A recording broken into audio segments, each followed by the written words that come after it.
Aktoria e njohur Teuta Krasniqi ka ndarë mendimet e saj për marrëdhënien me ish bashkëshortin, këngëtarin Blero Muharremi. Ajo ka reflektuar mbi periudhën e ndarjes së tyre duke kuptuar rëndësinë e mirëkuptimit të respektit në një proces të tillë. Kjo është një temë e rëndësishme që prek shumë çifte në shoqërinë tonë. Teuta e përshkrua ndarjen e saj si një moment të vështirë, por gjithashtu si një proces që ka sjellë rritje personale. Ajo thekson se ndarja e tyre, e cila ndodhi gati 12 vite më parë, ishte një hap i nevojshëm për të dy. Kjo qasje e saj tregon se ndarja nuk duhet të jetë një dështim, por një mundësi për të rritur vetdijen dhe për të përmirësuar jetën personale. Teuta gjithashtu ndau filozofinë e saj mbi martesën dhe ndarjen.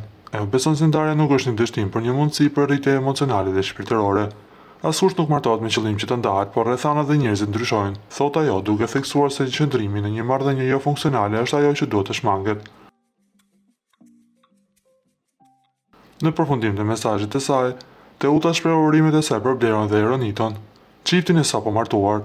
Ajo uroi që ata të kenë trashëgimi, shëndet dhe harmoni në rrugëtimin e tyre të përbashkët. Kjo tregon se pavarësisht historisë së saj me Bleron, Teuta është e ngatshme të mbështesë vendimet e reja në jetë.